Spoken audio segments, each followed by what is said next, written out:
After my honorable discharge, I found work as a gardener for a wealthy family in Beverly Hills. The family's daughter was a spoiled brat who treated me like her personal servant. That is, until the night kidnappers stormed the mansion. She trembled behind me, sobbing, "Don't go.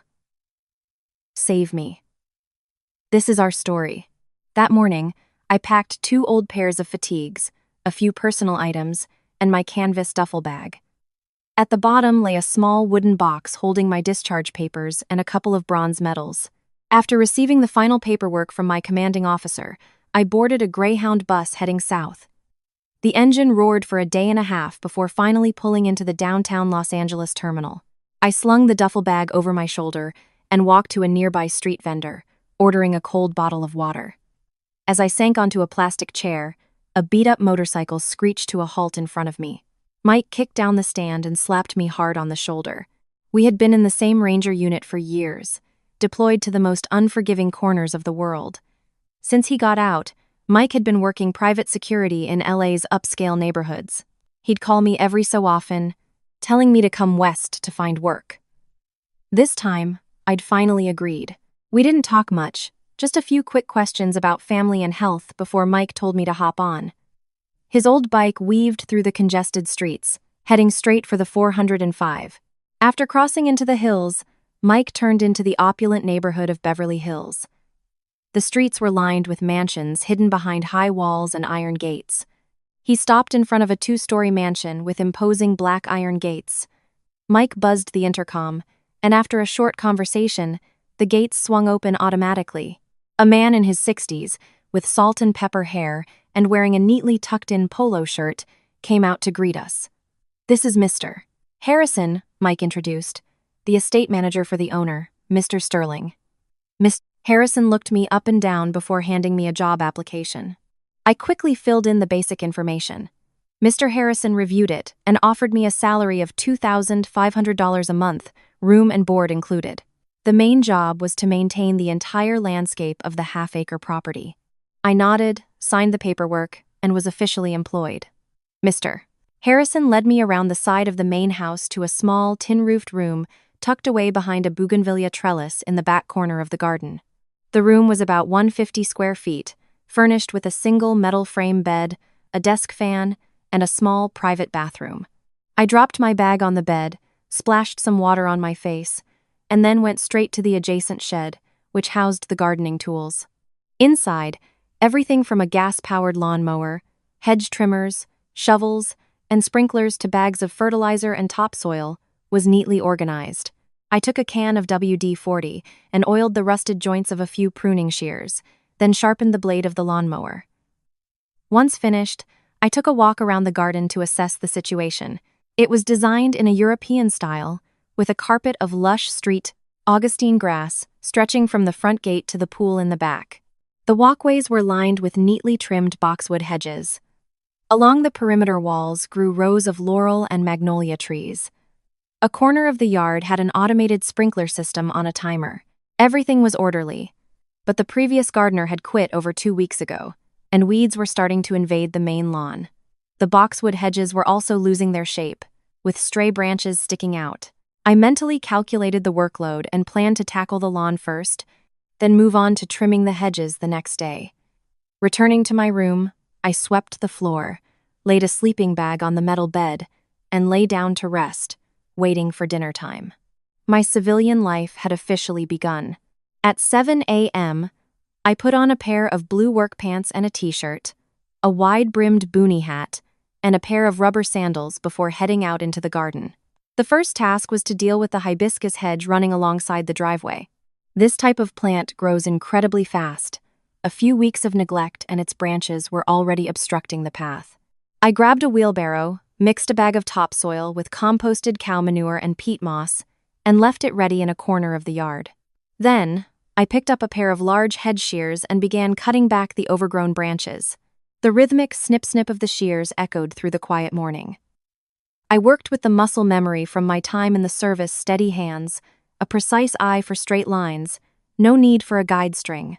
The nearly 100-foot-long hedge was neatly trimmed in less than an hour. The excess leaves and branches littered the ground. I used a rake to gather them into small piles, then loaded them onto the wheelbarrow to take to the compost area in the corner of the garden. Just as I was pushing the wheelbarrow back onto the path, I heard the roar of a sports car engine from the main gate. A cherry-red Ferrari shot into the driveway, its tires screeching against the brick pavers. The driver swerved sharply towards the garage, the front of the car stopping just inches from my wheelbarrow with a jarring brake. The door flew open, and a young woman in her early 20s, wearing a white sundress and high heels, stepped out. She took off her designer sunglasses, glared at me, and snapped, "Are you blind? Why would you leave your cart in the middle of the driveway?" I set the wheelbarrow down and looked directly at her. From what the estate manager had told me last night, I knew this was Scarlett, the only daughter of the homeowner, Mr. Sterling. Not wanting to cause trouble on my first day, I took a half step back, lowered my voice to apologize, and promised to move it immediately. I then grabbed the wheelbarrow and pushed it against the wall, clearing the way for her car to enter the garage. Scarlett crossed her arms, her eyes scanning my dirt-stained work clothes from top to bottom. She jutted out her chin and demanded to know who hired me, judging my sloppy attire and sandals. She sneered, asking if I was managing the garden or just trying to make the whole property dirty. I locked the wheelbarrow's brake, took a rag to wipe away a speck of dirt that had fallen on the pavers, and replied with a calm demeanor, "I'm the new landscaper. I started yesterday. There's no rule against wearing work attire, and the driveway is clean. You can drive in now." My deadpan response clearly annoyed her. The other staff members were always deferential, bowing and scraping whenever they saw her. No one had ever dared to speak to her so bluntly without even looking her in the face. Scarlett took 2 steps closer, the heels of her shoes clicking sharply on the ground. She told me if I was going to be a smart-mouthed employee, I needed to learn to watch my step. "After I was done here," she demanded, "I dig up all the rose bushes in front of her room and plant new ones because she didn't like red anymore." I nodded in confirmation. "I'll replace them with yellow climbing roses this afternoon." Without another word, I turned and walked toward the water spigot to clean my tools. Scarlett stood there for a few seconds, stomped her foot in frustration, then spun around and stormed into the main house, slamming the glass door behind her. I rinsed the mud off the shears, dried them with a cloth, and put them back in the tool shed. The hedge was done. I headed toward the rose garden to prepare for the afternoon's task. The next day, as soon as the sun rose above the treetops, the outdoor temperature was already climbing. I was checking the automated misting system in the greenhouse where the orchids were kept when Mr. Harrison approached me. He handed me a small set of keys, a troubled look on his face. He explained that Miss Scarlett had just ordered the entire automated irrigation system to be turned off. She demanded that from now on, I had to water all the plants in the garden by hand, claiming that machine watering was uneven and could cause fungal diseases. I took the keys, understanding immediately that this was the young lady's way of making things difficult for me after our clash the day before. The garden was thousands of square feet. Watering it all by hand under the 100-degree California sun would be an all-day task for a normal person. However, for someone who used to carry a 70-pound rucksack on forced marches over mountain passes, this was child's play. I gave Mr. Harrison a nod and told him I'd handle it. I went to the shed, brought out 4 5-gallon buckets and a long rubber hose. I filled the buckets from a large water tank. Carrying 2 buckets in each hand, I moved swiftly from plant to plant, watering each one with the precise amount of water it needed. When the buckets were empty, I returned to the filling station and repeated the cycle. The sun climbed higher, and sweat began to soak the back of my work shirt. I took off the long-sleeved overshirt, hung it on a branch, and continued working in just my undershirt. By 11 a.m., the entire lawn, hedges, and all the potted plants were thoroughly watered. Just then, Scarlett emerged from the main house. She was dressed in athletic wear, holding a glass of iced fruit juice. She saw me, still effortlessly carrying 2 full buckets of water to the last few bonsai pots, showing no signs of fatigue or complaint. Her brow furrowed. Scarlett walked over to the edge of the outdoor pool, which was located near the patio area, pointed at the bottom, and ordered, "Clean the pool too. The bottom is covered in leaves." She gave me exactly 2 hours. "It better be spotless by 1 p.m., she said. "My friends are coming over to swim this afternoon. If it's not done, pack your bags and get out." With that, she turned and settled into a lounge chair. The pool was over 1,000 square feet and 6 feet deep. I got the long-poled skimmer, a long-handled brush, and the pool vacuum. Standing on the edge, I used the skimmer to remove all the floating leaves, then connected the vacuum hose to the pump. The pump whirred to life. I gripped the brush and began scrubbing the tiled walls. Stubborn yellow stains that had been there for ages started to come off. The midday sun beat down on the water, reflecting a blinding glare. Sweat poured down my body, tracing paths along the muscles in my arms and broad shoulders. My undershirt was soaked, clinging to my skin. I paused to wring out the hem, then used a hose to rinse away the grime I had just scrubbed off. From her lounge chair, Scarlett, who had been scrolling on her phone, suddenly looked up, her gaze fixed on my sweat-drenched back and the faded scars that crisscrossed my strong arms. She froze for a second, the juice in her glass sloshing and spilling a little. Flustered, she shot up from the chair, quickly turned away, and hurried back into the house without a second glance. At exactly 12:45 p.m., I finished cleaning the pool equipment. The water was crystal clear, the tiles spotless. I put everything back in the shed, washed my hands and feet, and went to my room for lunch, preparing for the afternoon shift. As dusk settled, the distant hum of traffic from the freeway signaled the end of the city's workday. I was stuffing dry branches into 2 large burlap sacks to take to the disposal area when Mr. Harrison came out. He called my name from the porch steps, telling me Miss Scarlett wanted to see me in the living room immediately. Leaving my work unfinished, I went to the faucet, washed the dirt from my hands and feet, wiped them on my pants, and walked into the house. Scarlett was sitting on a brown leather sofa, legs crossed, her red-nailed finger tapping a rhythmic beat on the glass coffee table. She pushed a piece of paper with a detailed address toward me, her voice sharp and commanding.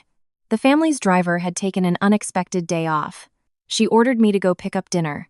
The menu consisted of a specific artisan flatbread from a restaurant deep in Koreatown and a large craft cold brew from a famous coffee shop in the heart of downtown LA. She tossed a $100 bill on the table, emphasizing each word. The flatbread had to be piping hot, and the iced coffee had to be intact, with not a single ice cube melted. At this hour, LA traffic was a nightmare. The freeways were parking lots, filled with exhaust fumes and the blare of horns. Trying to get 2 items from locations miles apart and bringing them back in perfect condition was a fool's errand designed to make me fail. I picked up the paper and the money, nodding that I would do it. I walked to the garage, past 2 gleaming luxury cars, and went to the far corner. Leaning against the wall was a dusty old mountain bike that Mr. Sterling hadn't used in years.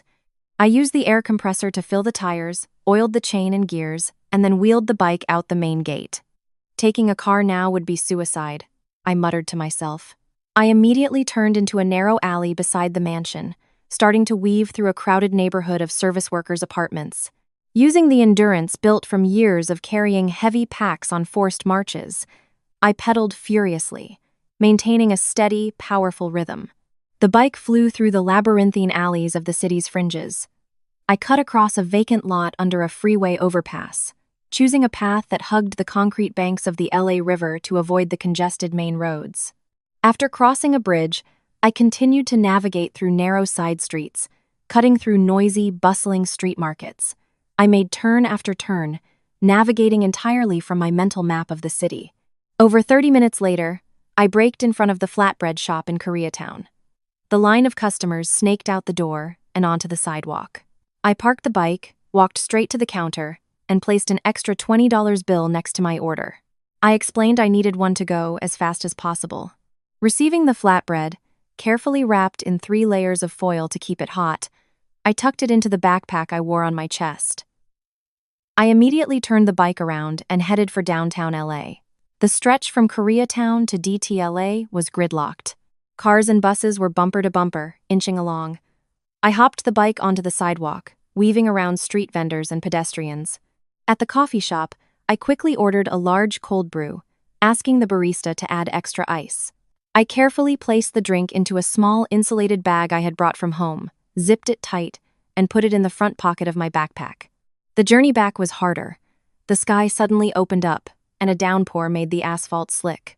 I hunched over the handlebars, pedaling hard, my hands gripping tight as I navigated through construction zones with potholes and puddles. Rain lashed my face, mixing with the sweat pouring from my drenched green work shirt.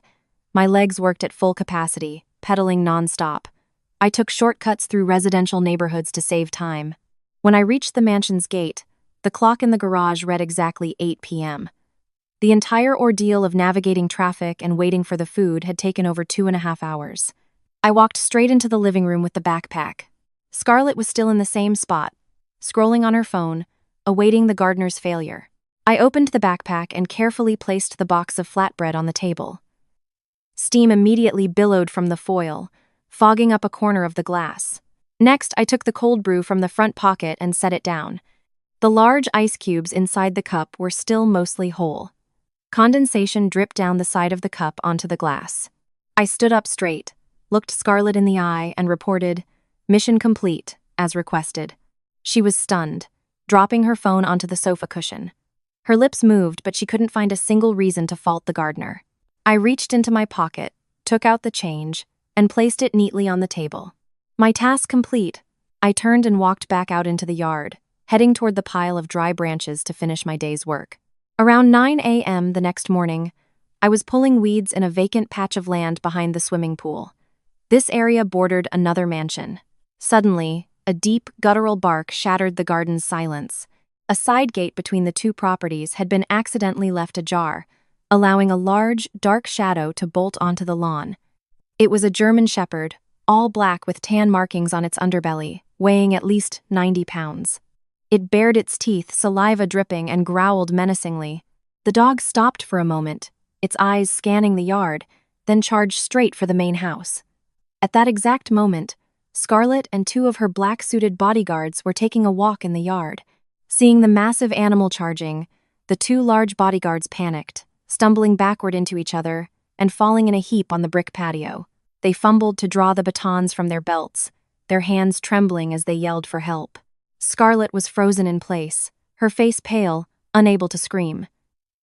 The dog was about to leap, its front paws in the air, ready to pounce on her. Its growls grew louder.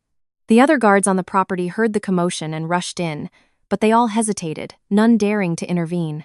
I dropped the handful of weeds, wiped my hands on my pants, and stood up. Without rushing, I took long, steady strides toward the dog. I stopped about 15 feet away. The animal noticed my presence and immediately turned its attention.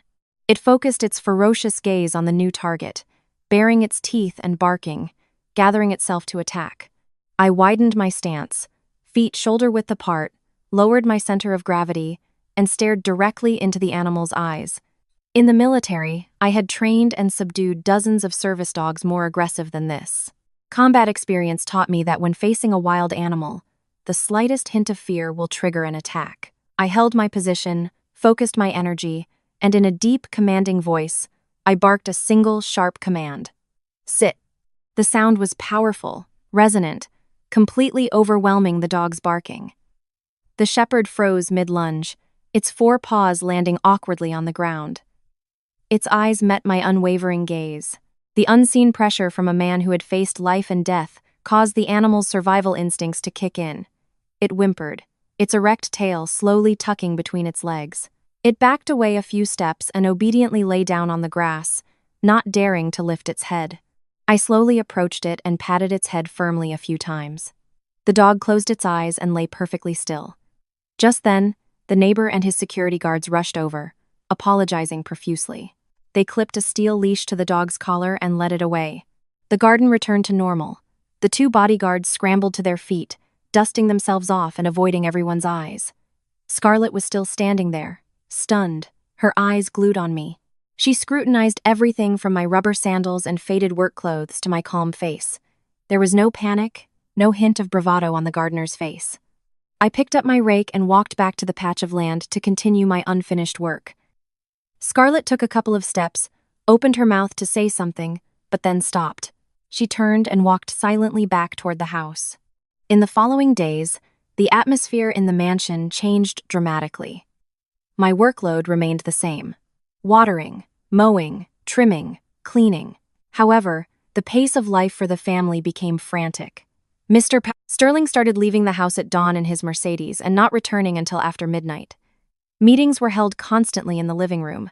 Assistants carrying thick leather briefcases came and went. A few times, while trimming the hedges near the office window, I overheard fragments of conversations about a new urban development project the Sterling Corporation was negotiating. The project, located in the eastern part of the city, was worth billions of dollars. It was a landmark deal that would define the corporation's position in the market. The competition was fierce. Their biggest rival was Apex Holdings, a firm with a notorious reputation in the business world. The fight wasn't just happening on paper. In an abandoned scrapyard deep within an industrial district, a clandestine meeting was taking place. Inside a rusty shipping container converted into a makeshift office, a man in a black shirt and sunglasses tossed a leather briefcase onto a metal table. It sprang open, revealing stacks of $100 bills. The man pushed the briefcase toward the person sitting across from him, announcing it was a $50,000 down payment. The mission was clear. Kidnap Scarlett Sterling. Hold her for 3 days to pressure her father into signing over the development rights to Apex Holdings. The man who took the money was Rico the Scar Velez, a notorious enforcer who ran protection rackets and debt collection services. Rico lit a cigarette, took a drag, and tapped his finger on a stack of photos of Scarlett and an architectural layout of the Beverly Hills mansion. The layout, leaked by an inside man from the interior design company, clearly marked the locations of security cameras, the main power lines, and the security guard posts. Rico nodded, accepting the job, and slid the briefcase under the table. He waved over his most trusted men and began assigning roles. Rico's crew consisted of a dozen hardened criminals, thugs for hire with long rap sheets. They prepared their tools, crowbars, knives, bolt cutters, and pepper spray. The infiltration plan was meticulous. According to their intel, the mansion's outer security consisted of 6 guards on 2 shifts. They were just civilian security, equipped with basic gear. Rico instructed his men to prepare rope ladders padded with cloth to scale the walls. The operation was set for a weekend night with a heavy rain forecast. The bad weather would interfere with the cameras, and the sound of the downpour would mask their noise. They would attack in 2 teams. The first team's mission was to cut the main power with bolt cutters, disabling the entire security system.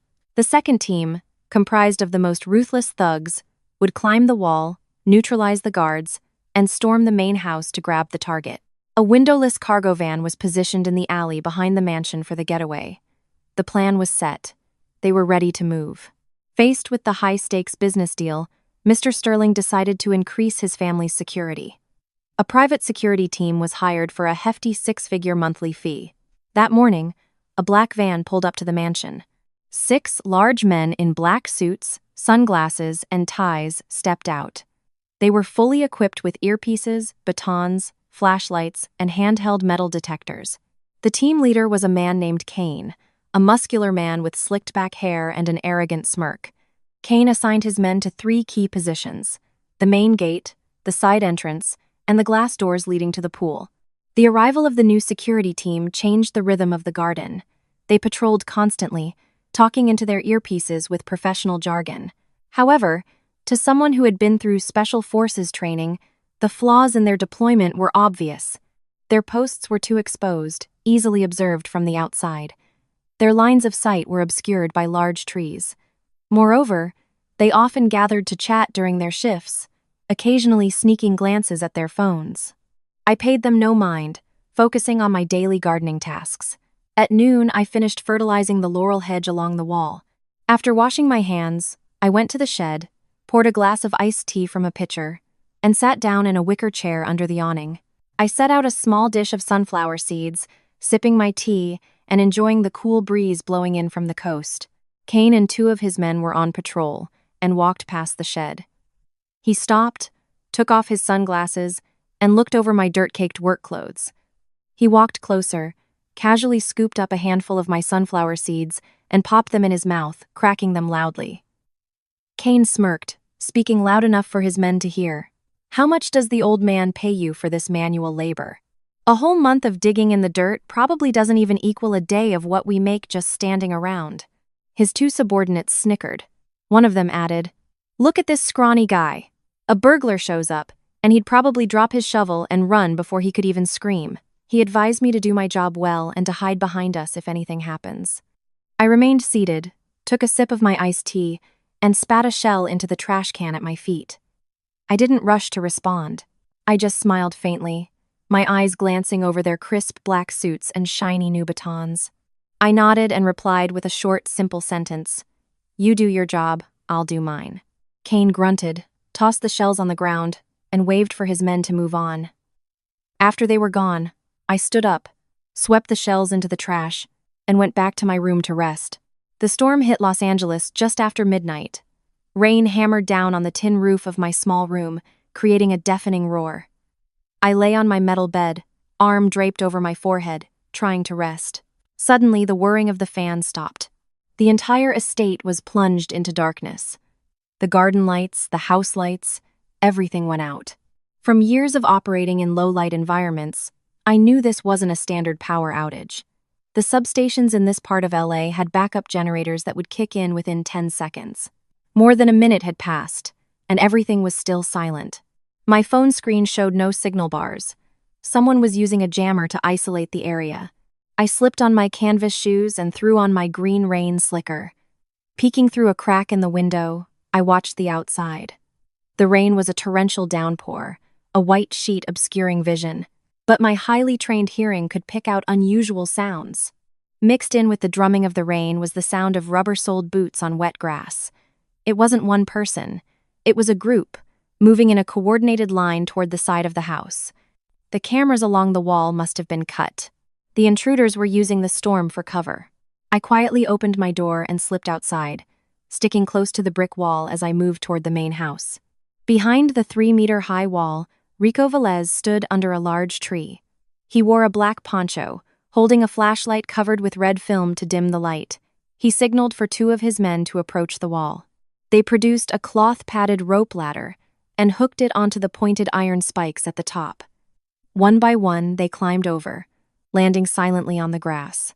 15 burly thugs, armed with crowbars, wrenches, and knives, assembled in the shadow of the laurel bushes. Rico pointed toward the guard post near the main gate. The 3 security guards were huddled inside, sheltering from the rain, completely oblivious. Rico waved his hand, and 5 of his men broke off from the group, crawling through the grass with iron pipes, approaching the guard post from behind. The rest followed Rico around the pool, heading for the living room's glass doors. In the back corner of the garden, I clipped a tactical flashlight to my belt and grabbed a pair of heavy, solid steel pruning shears from the shed.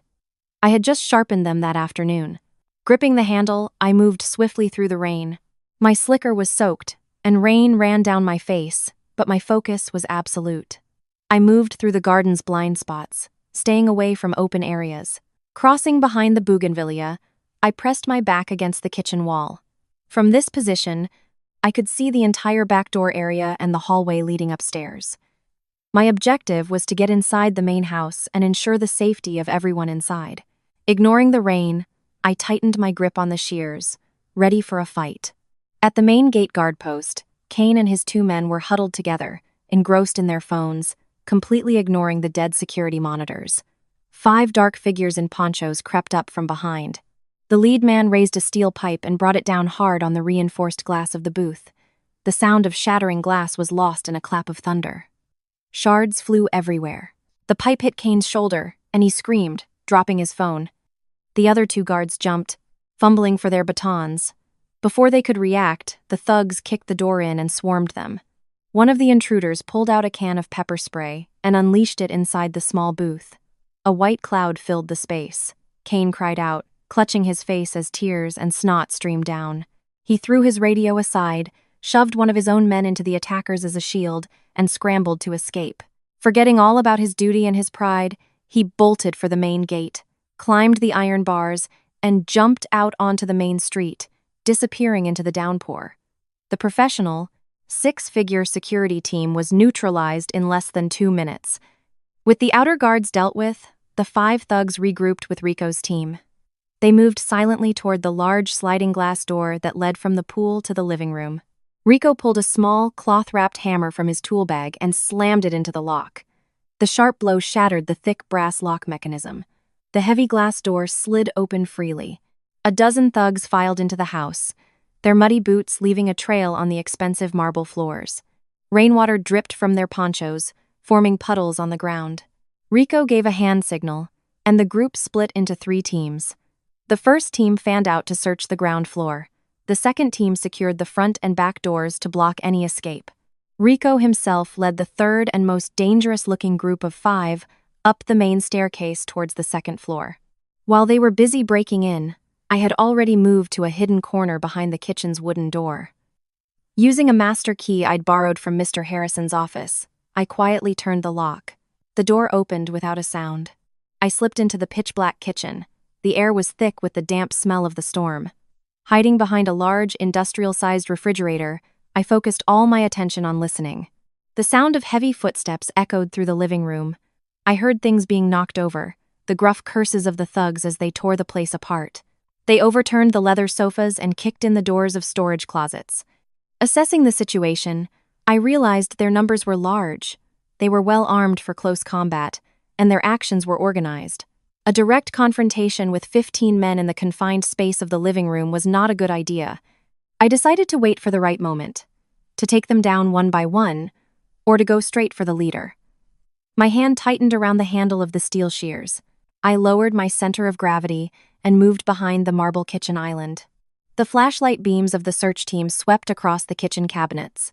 They were rummaging through pots and pans, throwing them on the floor.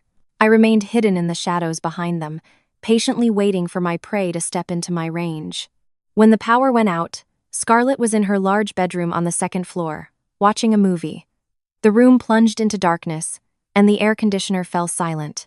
She reached for her phone on the nightstand, intending to call the estate manager. The screen lit up, but a diagonal slash through the signal bars indicated a complete loss of service. A knot of unease began to form in her stomach. Scarlett got out of bed, slipped on her house slippers, and fumbled her way to the door. As she opened it, strange noises from downstairs became clear. The sound of breaking glass, things crashing, and heavy footsteps on the ground floor. Her heart skipped a beat. Stepping into the hallway, she gripped the glass railing and peered down. Beams of light from flashlights cut through the dark living room. She heard a man's gruff voice ordering his men to search the rooms. Realizing intruders were in the house, Scarlett panicked. The main staircase was blocked by a group of thugs. Without a second's hesitation, she turned and ran down the hallway to the back of the house. There was a narrow spiral staircase there, used by the housekeeping staff. She scrambled down the steps, trying not to make a sound. Her fluffy slippers were slippery, and she stumbled, her knee hitting the wooden railing hard. Ignoring the stinging pain and the blood welling up, she picked herself up and kept running. Reaching the ground floor, Scarlett darted into a hallway leading to the side garage door, but that exit was blocked by a thug holding a crowbar. He heard her, and instantly shone his flashlight in her face. Blinded by the intense light, Scarlett froze, shielding her eyes. The thug grinned, calling out to his accomplices. Knowing she couldn't escape that way, she turned and ran back toward the living room. 3 other thugs converged on her from different directions, cornering her. They herded her into a corner of the room, against a glass cabinet displaying the family's antiques. With nowhere to run, she shrank back, her back pressed against the cold glass, clutching her useless phone, her whole body trembling. Rico Velez calmly walked over, waving his men aside.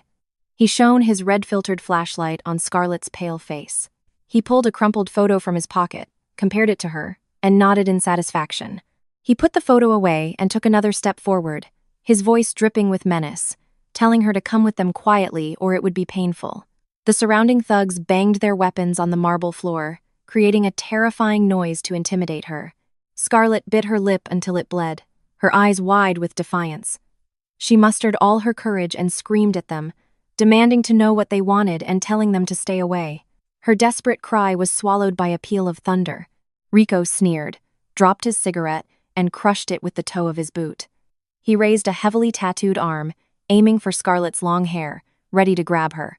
In the split second before Rico's hand could touch her hair, a whistling sound cut through the air, coming from the kitchen hallway. A black metal object flew through the darkness at incredible speed. The heavy-duty, solid steel pruning shears embedded themselves deep into the solid oak pillar right next to the leader's head.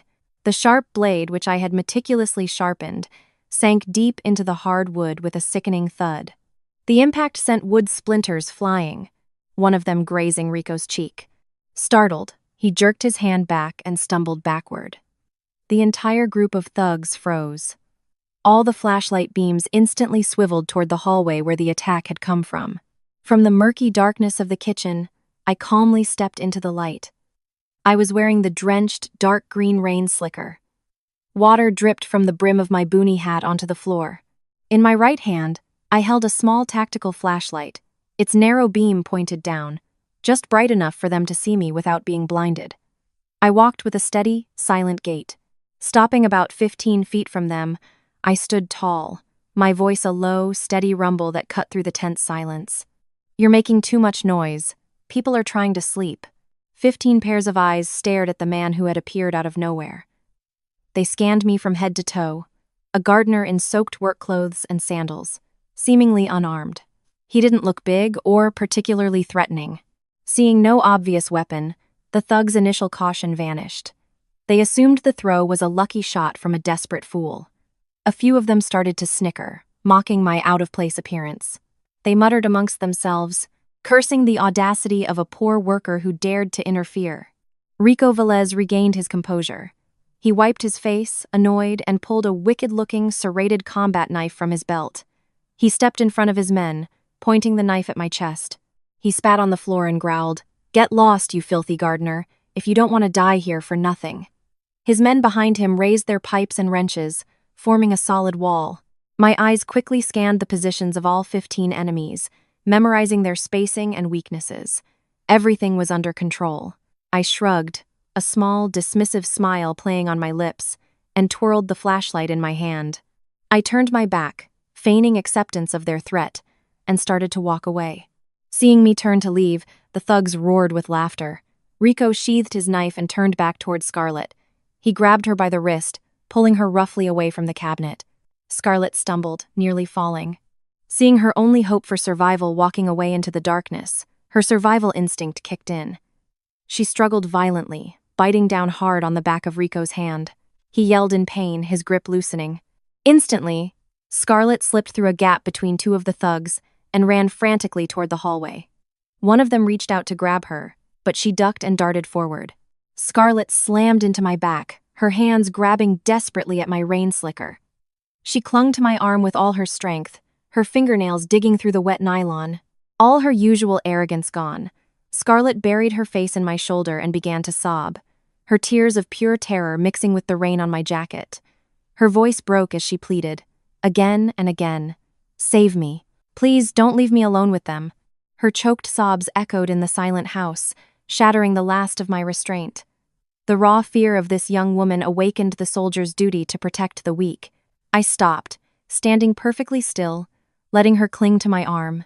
I looked down at her trembling fingers and sighed. I let the flashlight go and turned to face the gang of thugs. My left hand went around her, gently pushing her behind me, completely shielding her from view. The movement was slow but final. I patted the hand that was gripping my shirt, and in a low voice I told her, "Close your eyes, count to 30. Scarlett nodded obediently, pressing herself against my back and squeezing her eyes shut, not daring to look. Rico clutched his bleeding hand and stepped forward. His face was contorted with rage. He screamed at his men to charge, to finish the gardener off quickly. 15 dark figures armed with makeshift weapons rushed forward from 3 different directions. The small living room instantly became a battlefield. I tore off the cumbersome rain slicker and threw it into the faces of the 2 lead attackers, momentarily blinding them.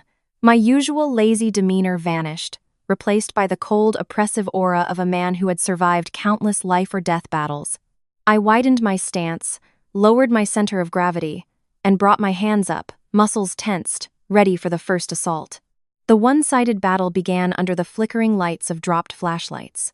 As the slicker covered their faces, I moved to the right, hugging the wall. The third thug swung a steel pipe in a downward arc where I had just been standing.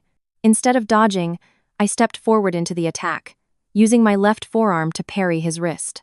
The force of the block sent the pipe clattering to the floor. Without pausing, I grabbed his shirt collar, pulled him forward, and drove my knee into his solar plexus. He crumpled to the ground, gagging. Seeing their comrade go down in an instant, the others hesitated. But Rico's furious shouts urged them on. They spread out, forming a semicircle to surround me and Scarlett. Two of them rushed me simultaneously from the sides. The one on the left lunged with a knife. The one on the right aimed a powerful kick at my chest. Their coordination was decent. I dropped low to the ground, the knife slicing the air above me. Planting my hands on the floor for support, I swept my leg out, kicking the feet out from under the man who was kicking. He crashed backward, his head hitting the wooden TV stand with a loud crack. As I sprang up, I was met by a huge thug swinging a small sledgehammer. The swing was powerful but slow. I sidestepped, letting the hammer's momentum carry it past me. I hooked my arm around his neck, locked his other arm with my free hand, and kicked the back of his knee. A sickening pop echoed as his shoulder dislocated. He screamed and dropped to the floor. The living room descended into chaos. Under the strobing, erratic lights, I was a phantom, never staying in one place for more than a second. My attacks were brutal and efficient, each one calculated to neutralize the threat as quickly as possible. A man with a wrench attacking from behind was met with a swift punch to the groin. Another who tried to tackle me was met with an elbow to the temple, knocking him out cold. The sounds of screams and breaking glass filled the air. The once feared thugs were now on the receiving end of a humiliating defeat. Using only blocks, joint locks, and decisive strikes, I had dismantled their entire crew. The few who were still standing began to back away toward the door, fear in their eyes. The battle had been completely one-sided, orchestrated by the gardener. After nearly 5 minutes of brutal, close-quarters combat, all 14 thugs were on the floor. They were groaning in pain, clutching broken arms and dislocated joints. None of them could get up. Their crude weapons were scattered across the floor amidst the shards of expensive crystal. The luxurious living room was a war zone. Only Rico Velez was left standing, by the shattered glass door. He clutched his combat knife, sweat pouring down his face. He stared at me as if I were a demon. I dusted off my shirt and walked slowly toward him. Rico backed away until he hit the wall. Knowing he was trapped, he let out a primal scream and lunged, thrusting the knife at my heart.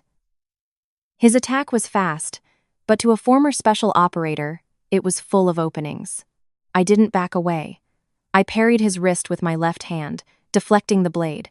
My right hand clamped down on his bicep with crushing force. The pain made him loosen his grip on the knife. I swept his feet out from under him while twisting his arm behind his back. A loud snap echoed through the room. Rico screamed, the knife falling from his useless hand. I pushed him face down onto the floor, my knee pressing into his back, pinning him. Rico gritted his teeth, his face pale. He gasped for breath, his eyes wide with fear as he looked up at me. Who are you? He rasped.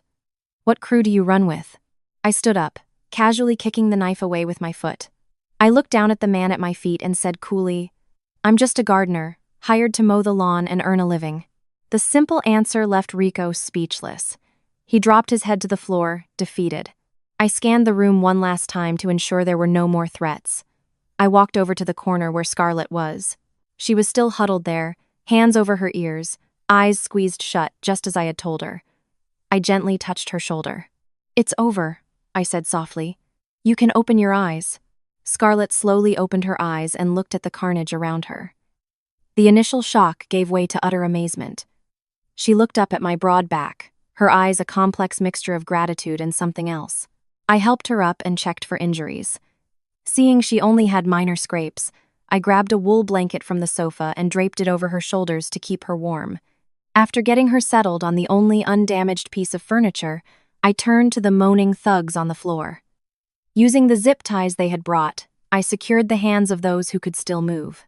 The ones with broken bones I left for the police. I walked to the hallway near the garage, found the main electrical box, and flipped the master switch. The lights flickered on, illuminating the full extent of the destruction. The billion-dollar living room looked like a landfill. Broken glass, shattered antiques, and overturned furniture were everywhere. In the middle of it all lay 15 groaning men. Suddenly, the wail of police sirens tore through the night. Red and blue lights flashed through the windows. A SWAT team burst in, guns raised, shouting for everyone to freeze. They quickly took in the bizarre scene. 15 dangerous criminals already subdued, offering no resistance. Mr. Sterling burst in behind them, frantically searching for his daughter. When he saw Scarlett, safe, he rushed to her, holding her tight. Scarlett, sobbing, pointed at me and began to explain what happened. The police officers all turned to look at me, their faces filled with astonishment that a simple, soaking wet gardener could have done all this. The police secured the scene, collected evidence, and began taking statements. As they cuffed the thugs and led them away, the lead detective, a grizzled veteran, examined the injuries. He looked at Rico's precisely broken arm, the dislocated shoulders, the bruises on specific pressure points, his brow furrowed in thought. He walked over to Mr. Sterling and said in a low voice that these were not common street fighting injuries. They were specialized takedowns, the kind taught in elite combat units. The detective looked around, wanting to meet the man responsible. He found me outside by the kitchen, hosing the mud off my pants. The detective and Mr. Sterling approached. Seeing my straight military posture, the detective instinctively raised his hand in a salute. My own training kicked in, and I snapped to attention and gave a sharp nod in return. This confirmed the detective's suspicions. He didn't ask about my past, but simply expressed his respect for my skills and courage. He advised Mr. Sterling that he was incredibly lucky to have such a man on his property. Mr. Sterling finally understood. The young man who had taken a menial job was anything but ordinary. His calmness, his fearlessness, and his ability to take down 15 armed men single-handedly spoke of a formidable past. After the police left, Mr. Sterling approached me, his expression grave.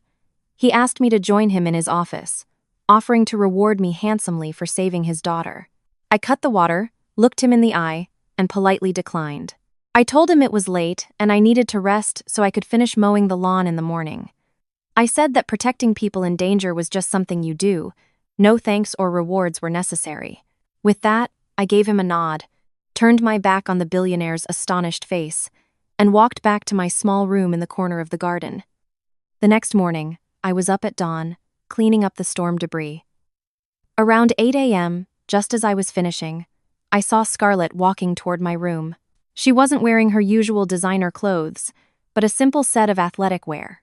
She was carefully carrying a large tray. On it was a steaming bowl of freshly made omelet, toast, and a glass of orange juice. She walked up to me, held out the tray, and said, "I thought you might be hungry." She admitted she'd had the chef teach her, and it might not be perfect. I took the tray and gestured for her to sit. I took a bite of the omelet. It was perfect. As I ate, I noticed a bandage on her finger, dotted with blood. "What happened?" I asked. She quickly hid her hand, saying she'd cut it while chopping onions. A girl who had never done a chore in her life was cooking breakfast for her gardener. After I finished, I washed the dishes. I then took out my personal first aid kit, sat next to her, and asked to see her hand. She complied. The cut was deeper than she let on. I cleaned it, applied antibiotic ointment, and put on a proper bandage. My movements were quick and efficient. She watched my face the entire time, silent. "Next time, let the chef handle it," I said, finishing up. She just nodded, a small smile on her face. Later that morning, Mr. Harrison called me to Mr. Sterling's office. Mr. Sterling, Scarlett, and a lawyer were waiting. A thick contract was pushed in front of me. Mr. Sterling's office. Sterling offered me the position of Scarlett's personal head of security. The starting salary was $150,000 a year, plus bonuses. My job would be to stay with Scarlett 24/7, ensuring her absolute safety. I would have full authority over all security matters. Scarlett sat beside her father, nodding enthusiastically, promising to follow all my instructions without complaint. I thought about it. The money was far more than I needed, but it could solve a problem. A buddy from my unit, his daughter needed urgent heart surgery. The cost was astronomical. This was the answer. I picked up the pen and signed the contract. I asked for a 3-month advance. Mr. Sterling agreed instantly and made the call. As soon as the money hit my account, I stepped out onto the balcony and transferred the full amount to my friend's wife. "Take care of your little girl," I told him. "Don't worry about the money." My first act as head of security was to overhaul the entire system. Rico's crew were just pawns. The real threat, Apex Holdings, was still out there. Using my old contacts, I gathered intel on Apex's headquarters. 2 nights later, dressed in black, I scaled the fire escape of their 15-story office building. I slipped into the CEO's office on the 8th floor. Using skills honed in the field, I cracked the old-fashioned safe hidden behind a painting. Inside, I found exactly what I was looking for: a ledger detailing illicit payments, including the one to Rico's gang, and a USB drive. I photographed the ledger with my phone, took the USB drive, and left without a trace. The USB drive contained everything: recordings of dirty deals, evidence of bribery and blackmail. I anonymously sent a package with printouts of the photos and a copy of the drive's contents straight to the lead detective on the case. 2 days later, the news broke. The board of directors of Apex Holdings had been arrested. Mr. Sterling's company won the billion-dollar contract. To celebrate, the Sterlings threw a massive party at the mansion. I was in charge of security, wearing a well-fitted black suit instead of my gardening clothes. The party was in full swing when Scarlett found me. She pulled me away to a quiet, deserted balcony overlooking the city lights. She stood in front of me, her eyes shining in the moonlight. "I have feelings for you," she said, her voice clear and steady. "And it's not just because you saved my life. It's real." She told me not to answer right away, but to think about it. I looked at the bold, confident young woman before me. Her directness was something I could respect. I reached out and gently messed up a strand of her perfectly styled hair. I didn't offer any sweet words or empty promises. I just nodded and said, "Let's just see where things go. For now, my job is to keep you safe." A brilliant smile lit up her face, her cheeks flushing. She took my arm, and together, we walked back down to the party. My life had taken another sharp turn, from a quiet gardener to the guardian and companion of a billionaire's daughter.